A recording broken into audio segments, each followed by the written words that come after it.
Hello and welcome to Let's Talk Music. I'm your host, John from John R. Beats. And I'm Lucy, your co-host for this exciting journey into the vibrant world of independent music. Each week, we dive deep into the lives and music of talented independent artists. We explore their stories, their creative processes, and the music that moves them. We'll uncover the challenges they face and celebrate their triumphs, offering a platform for diverse voices and unique sounds in the music industry. Whether you're an aspiring musician or just a music lover, our podcast is your backstage pass to in-depth conversations with artists who are crafting the future of music. So grab your headphones, sit back, and get ready to be inspired by these incredible stories and sounds from some of the most creative minds in music. So let's talk music.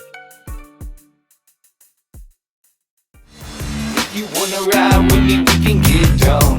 Tell me how you love me, baby, I'm the only one. Sipping on the liquor, now you bite my tongue. Tell me how you hate me, baby, you just wanna flow. Got me your rhythm, now let me get some. Her daddy got a gun, so everybody run. If you wanna ride with me, we can get down. Down, da-dum, dum, da-da-dum, dum. I hit it like a record, baby, spin it right round. Give me a couple hours and we'll take over. All right, that was a short clip of Dumb by Madcounty. We've got him here with us today. Mad, how are you doing? What's up, y'all? How y'all doing? I'm doing good. Hey. Doing great. Great, man. That's fantastic. So, Madcounty, why don't you tell us a little bit about yourself? All right. Well, my name's Mike Stanfield. I'm from Madison County, Illinois, hence the name Madcounty. Nobody else had it, so hey, I took that. That's smart. Smart. But anyway, I live right by St. Louis. It's like 10 minutes, so it's a pretty good area for networking and getting into the music industry. There's a lot of underground artists out here. There's a lot of labels, underground labels out here. There's even some, semi-mainstream labels out here. And Tech Nine's even got his building right over there, right across the river. So there's a lot of opportunity in this area, and I'm trying to take advantage of it. Get my stuff out there. What really inspired you to really want to pursue a career in music? Well, honestly, it was my best friend, because I've always liked music. Like my dad, when I was a kid, he'd had this giant stereo system, which was his entire world. That's what he did after work. And when he was at work, we used it, and we would just play albums, and I'd sing along to every song. His albums, of course. Yeah, of course, his albums. Candlebox, Yeah. all the old 90s grunge and stuff. So like I was already into music, and then my friends got me into like Korn and like, Limp Bizkit and that whole phase, the new metal stuff. And I was a fan of that, and I always liked hip hop too. Like even as a little kid. So I've always liked music in general, just all the different styles and rhythms. But what made me want to make music is music itself made me want to make music. But what got me to make music was my best friend was like, "Hey, you want to be in a band?" And I was like, "Yeah." I was only 15 years old. And I was like, "Yeah, but I don't know how to play any instruments." And he's like, "Yeah, me neither." He's like, "We're just going to rap." I'm like, "Okay." So, we started writing rhymes. We didn't even have beats at the time. It was like at the dawn of YouTube. So like YouTube was a new thing, and it didn't have beats on it. There wasn't no sound click. There wasn't nothing really at the time. And so we was just writing. And then we got this video game called MTV Music Generator for PlayStation. I remember that. Yeah. We put it in, and we was like, "Oh man, this is cool. We can make our own beats now." But like we started making beats, and my buddy, he's always been like real smart with computers and stuff, and he figured out how to get the beat from the PlayStation onto the computer so that we could record to it and everything. And then he figured out how to burn CDs, and then that whole wave came with the LimeWire and all that stuff was going on. And it was really exciting, because it's like all this new technology is coming out that's allowing us to make our own music when we didn't even think it'd be possible. Because, we went to studios, like, it's crazy. It really is. We went to studios back then, and they were just little home studios in people's basements. But it was real expensive. And we were kids. We're like, we can't afford this. So we set up our own like recording setup. And my buddy lived in a motor lodge, room 27. And we set it up in there. And that was our first recording studio. That is cool. That's awesome. What would you say are some of the key influences in your musical style? A lot of 90s music. I mean, direct influences. The first influence that made me start rapping was ICP. Like that's the first style that I chose to rap with when we started rapping. Like we was strictly just juggalo music. It was real easy to write. You know, it helped us like get a good start to learning how to write songs and stuff. Because all the songs were silly and they're stupid. It's all for fun. You know what I'm saying? Like we're having fun. Yeah, it's fun writing. We ain't trying to make like golden records for people to listen to. You know, we're making this for us to listen to and for us to like get better at doing it. And our small group of friends would listen to it.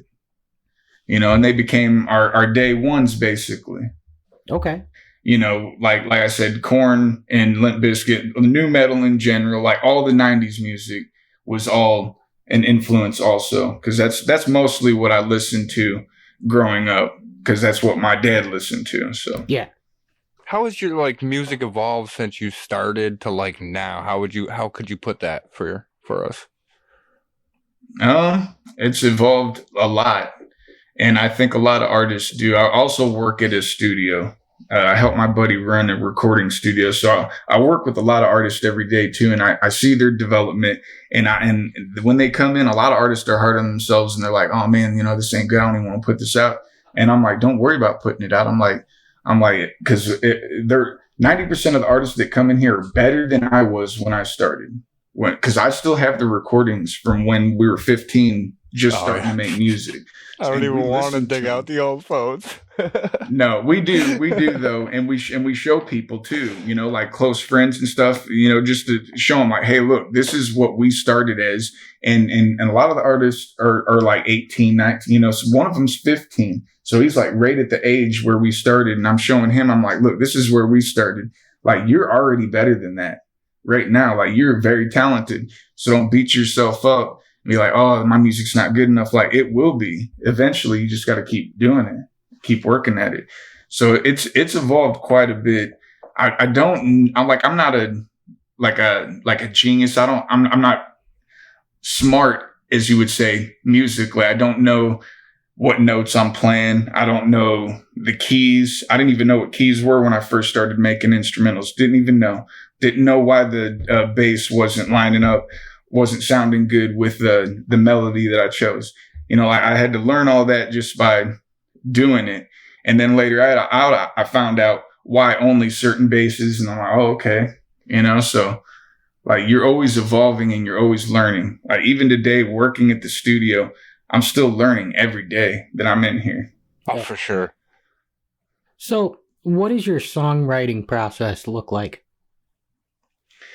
Normally, I make the instrumental, and sometimes I'll come up with the chorus while I'm making the instrumental, or you know, at least a melody that I know I'm gonna sing in or rap in, and it's different for every song. But I've been trying to change it up and do it different ways, because most of the time, most of my life anyway, I've just gotten the beat off of SoundClick or YouTube or wherever, you know, free beats ever existed, and I just would write to that. So if there was a melody, I would write an underlick for it, you know, and then I would make the chorus, and then I would basically structure my song around the way they structured the song, the producer.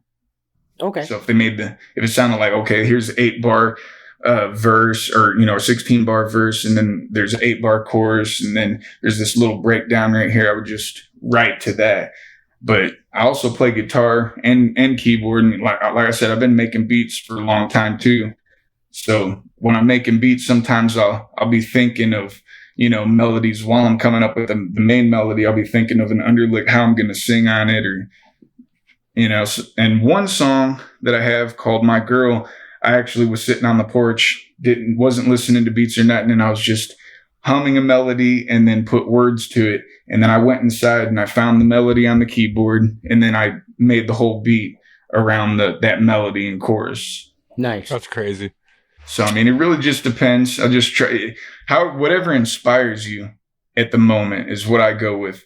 I try not to worry too much about, I need to finish this song. And there's that song that we just listened to. I started it probably 2 years ago, 3 years. Well, actually, I made the beat 12 years ago. Couldn't write to it back then. I wasn't inspired to write to that beat. And here we are 13 years later. And I finally listened to it and was like, I was inspired to write to it. I wrote the chorus and I was like, man, I really like that. And then, over the next month or two, whenever I felt inspired when I listened to it, I wrote the verses. And then the last verse on it, because I felt like the 2 verses and the chorus was too short. The last verse was actually a verse from a song that I wrote 13 years ago. It's crazy when you can connect the dots like that, though. Yeah, I mean, everything happens in time. I feel like everything that happens is supposed to happen.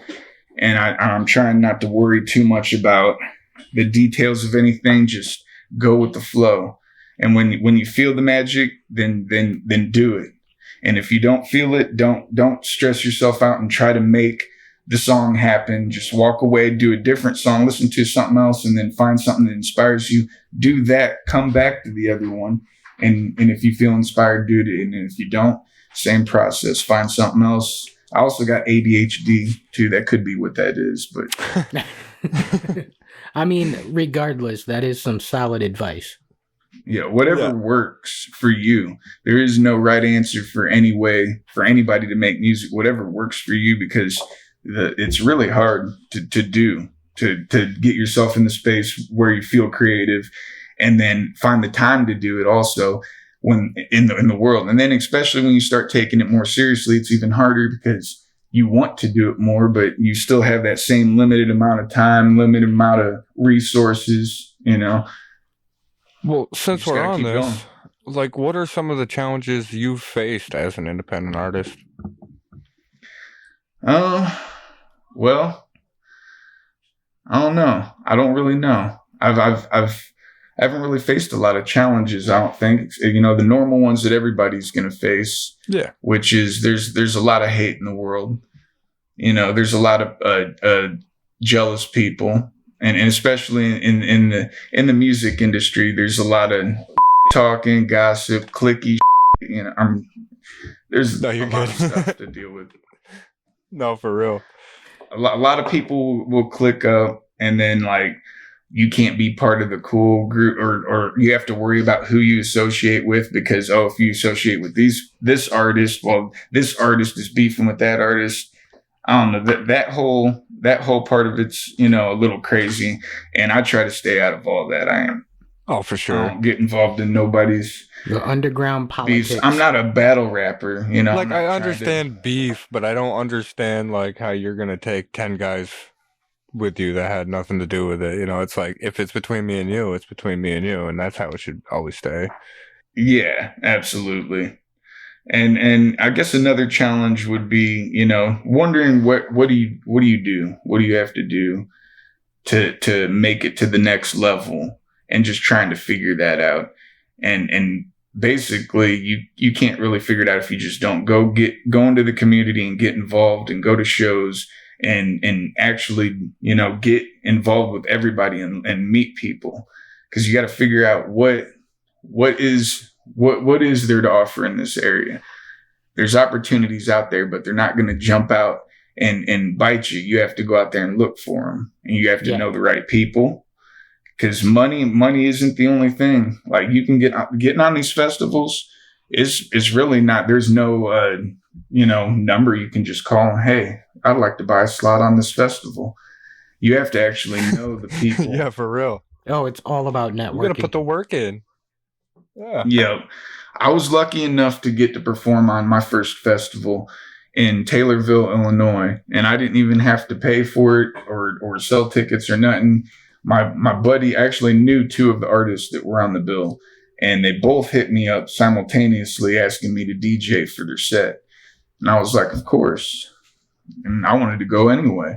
So I was gonna be there anyway because the guy that put on the festival hired our studio basically to go up there and film the whole thing because we do music videos too.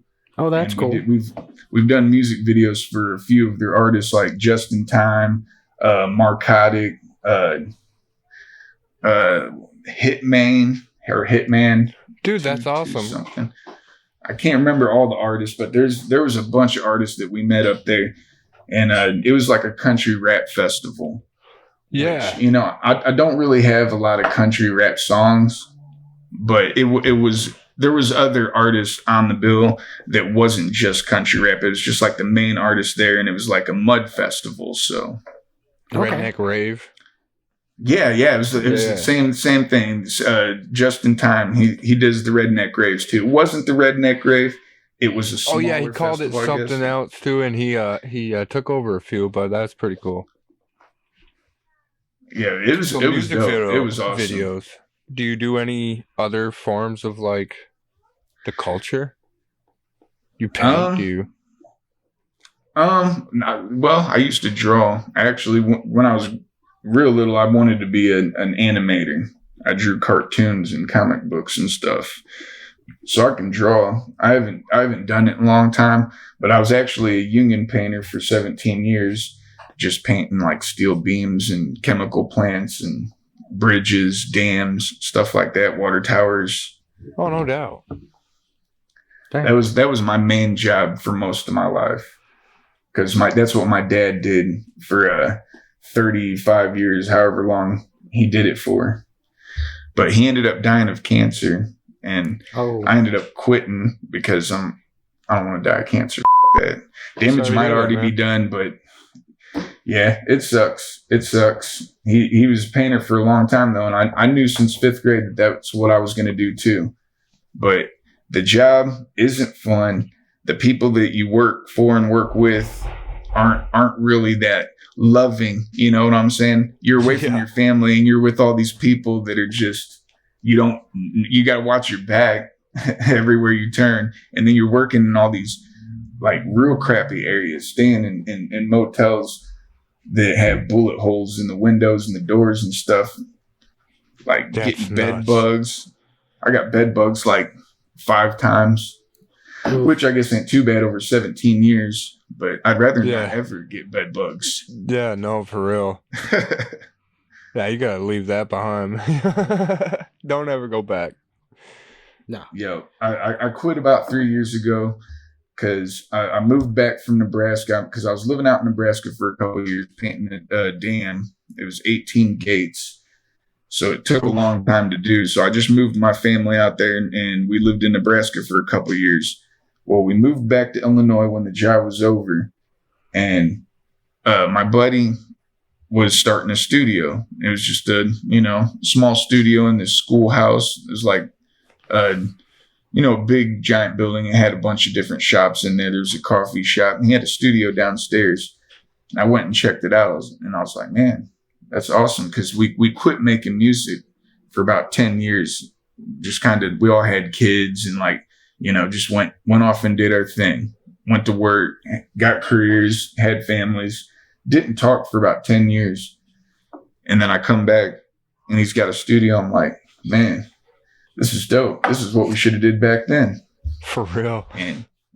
And he quit his job to quit his full-time job to go ahead and run the studio. And I was like, that's inspiring. You need help. So I quit my job too. I was like, let's do it, man. That's awesome. We're 3 years later and we're at a different building now. He's looking at another building. We just keep getting a little bit bigger, getting a little bit more equipment. We DJ, we do weddings. We've got a karaoke gig at the bar. We mix, we master, make beats. We got Studio A, Studio B. We have an event space out here with another system so you can rent it out for parties and stuff.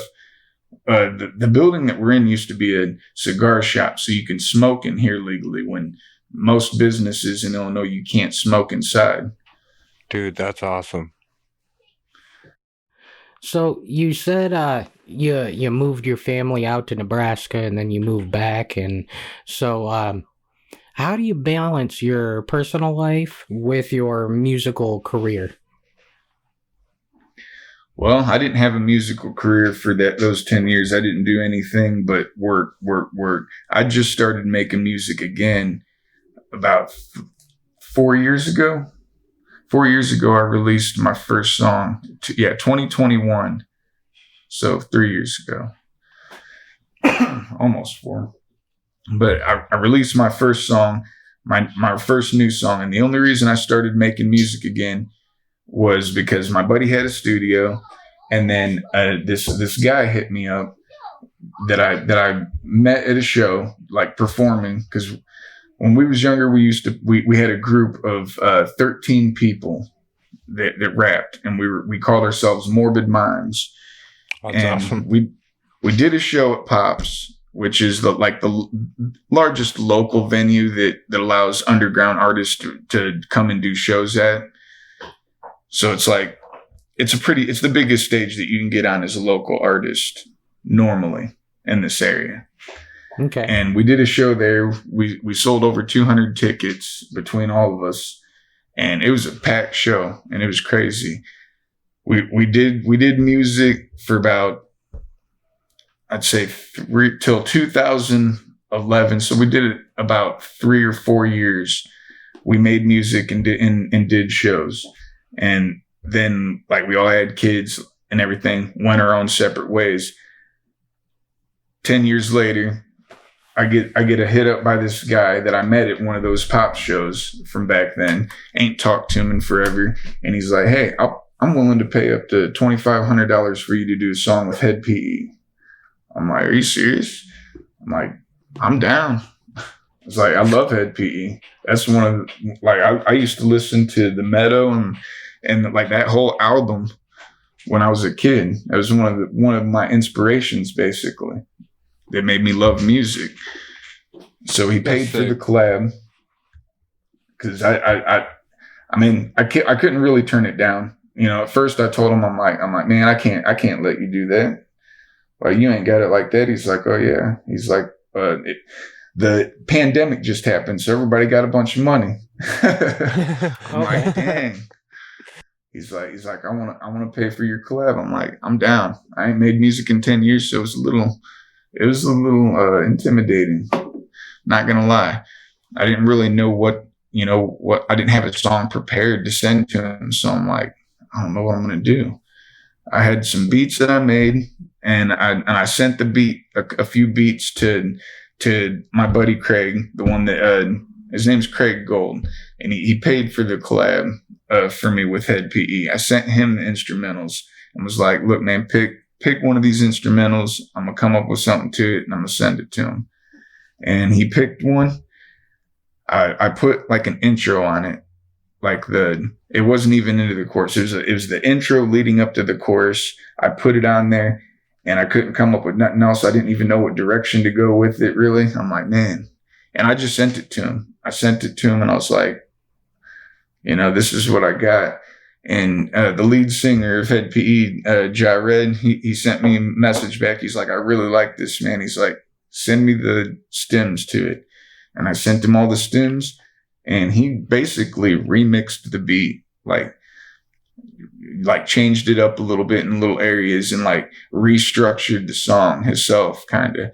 And then he put a chorus on it and then a verse on it. And I was like, that's really good. And it actually helped me write my verse, because I was like, I didn't know what to write. I ain't made music in 10 years. All I've done is paint, steal. So I didn't know what to say. Yeah. And I listened to his chorus, and I listened to the verse. I'm like, nice. I like this. I like it a lot. Laid the verse down, sent it back to him. He was like, thumbs up. It's like, cool. Got it done. So that started it. And since then, I've just been, trying to make music, put it out, and see what I can do to get to the next level. I think, performing has a lot to do with that. So I'm trying to go out and do some more shows, little shows, and I got a drummer now working with me. So the shows are getting a little better. I'm getting a little more used to being on stage. I got a lot of anxiety and stuff that, is preventing me from like really getting out there and networking. I don't like talking to people. I don't really like talking that much at all. I don't know why. I can sing and I can rap, but I can't talk. Like when I talk, my brain just goes, duh. So like when you're right before a show, how do you deal with what's a pre-show ritual that you follow? I don't really have a ritual, honestly. I except for in my head, I prepare myself mentally, Yeah. because I try to, when I'm practicing by myself, I try to pay attention to how I'm feeling and what I'm thinking. And it's positive thoughts. It's concentrated thoughts on what I'm doing. And I know what I feel like when I'm on stage and when I'm feeling anxiety and people are looking at me and I'm worried about what they're thinking. I'm worried about, their faces and their expression and what's going on with them. And I have to not do that and pay more attention to the headspace that I'm in when I'm alone and practicing, or when I'm with a group of friends, and I try to memorize those feelings like muscle memory. And I try to put myself in that feeling, and keep myself in that feeling at the show before I go on stage. Cause I always show up early, make sure if there's a sound check, I get one.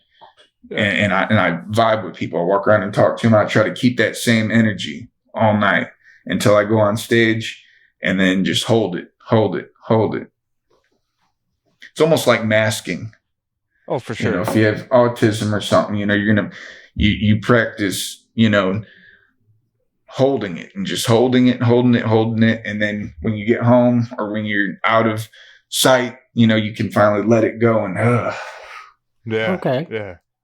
So, since you're working at a studio and you deal with a lot of local underground artists and all, for someone just starting out creating music and trying to start a career, got any advice you would give them?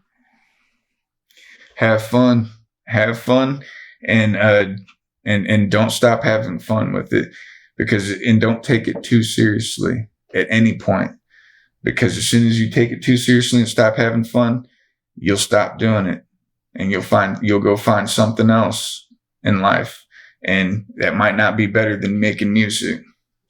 Dude, that's probably some solid advice. Yeah, that's some good advice. I mean, I don't mean probably. I mean, yeah. Well, I know that's kind of what happened to us back in the day. We grew up in like, oh, this is childish. We need to go. I got a career now. I can't be a rapper. But it's like, I don't know. It's like my dad always had these dreams, and they weren't really, he wanted to grow weed. So I mean, it's not like the same dream as like being a rapper or wanting to do it, but your dreams are your dreams. And he wanted to grow weed for a living, but he never did it.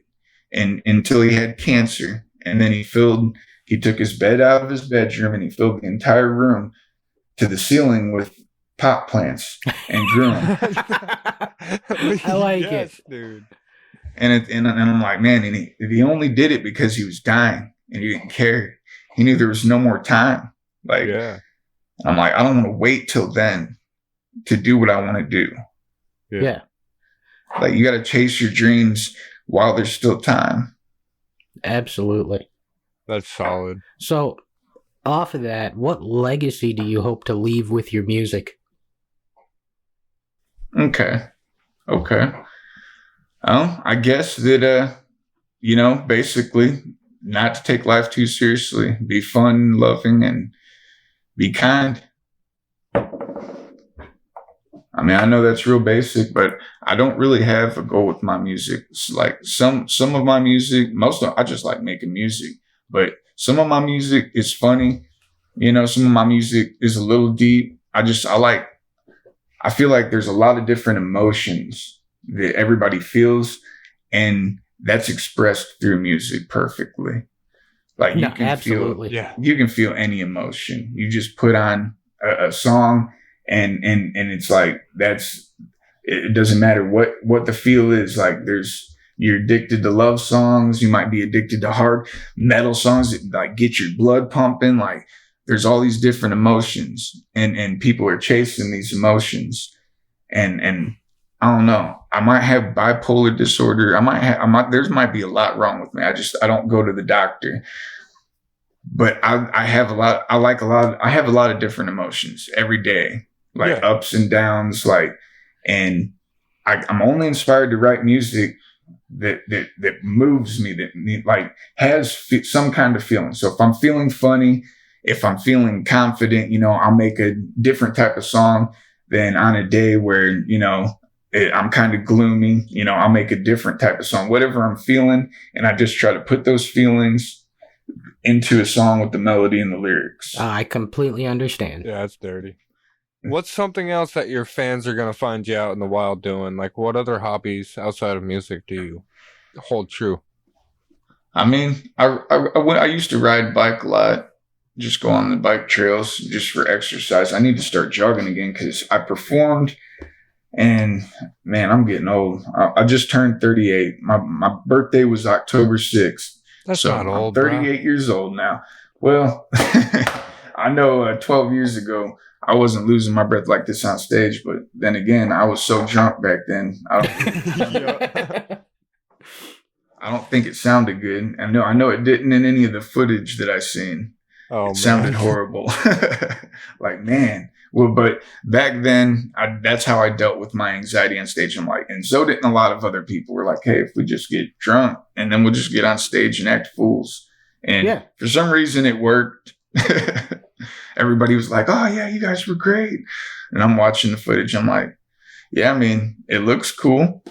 All right. So do you have any new projects that you're currently working on, or any collaborations you're excited about? Anything new you're going to release? I'm trying to get a music video shoot together for that song, Dumb. Okay. And I just shot a music video. Man. Props. Thanks. Appreciate it. It's not my newest one. I actually just shot a video for my newest track, but I really like this. I really like the Dumb one. Okay. Because it kind of fits my personality pretty good. That's awesome. All right. So do you mind telling our audience where they can find you? Yeah, you can find any of my music on any platforms. It's at official Madcounty on all platforms. That's my name. Okay. Well, thank you so much, Madcounty, for joining us this evening. It was nice talking to you. Absolutely, man. No problem. Thank you guys for having me on. For real, this is the first. You're the first people that ever asked me to do an interview. Dude, that's pretty dirty. It's the number one. We're gonna have to bring you back then. All right, folks, that's a wrap for today's episode of Let's Talk Music. Big thanks to our guest for sharing their journey and some amazing insights into their music and life. It's always inspiring to hear the stories behind the sounds. Absolutely. And thank you to everyone who tuned in. We love being able to connect with independent artists and bring you their stories. Don't forget, if you enjoyed this episode, hit that follow button and leave us a review. It really helps us keep bringing these interviews to you. And before we go, a quick shout out to all the artists out there looking for that next big hit. If you're in need of fresh beats for your music, head over to johnrbeats.com. I've got a wide selection of beats ready for you to use, no matter the style. That's johnrbeats.com. Let's get you making music. Yeah, and drop me a follow at @thereal_Lucy on TikTok, where you can find some clips of my best tracks. All right, thanks again for listening, and we'll catch you on the next episode of Let's Talk Music. Until then, keep creating. And stay inspired.